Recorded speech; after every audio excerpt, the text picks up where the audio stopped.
Welcome to Luca is a Billionaire, where the only thing I invest in is your answers.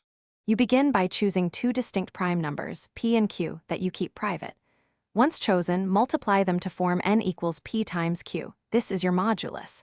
Then compute Euler's totient phi n equals p minus 1 times q minus 1.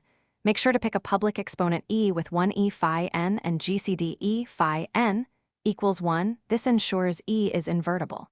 Now proceed to derive the private key, because without the modular inverse, you cannot decrypt.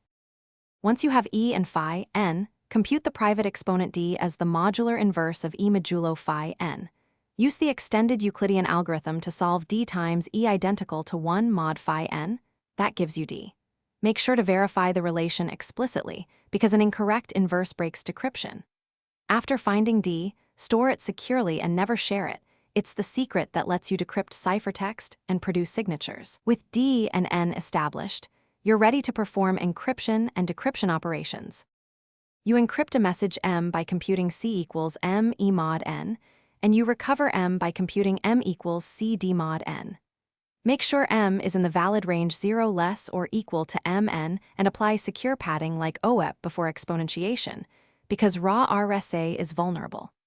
If decryption yields nonsense, check your primes p and q, recalculate phi, n, and recompute d. Numerical mistakes or wrong modular inverses are the usual culprit. Thanks for watching and please subscribe. It's the best investment you'll ever make.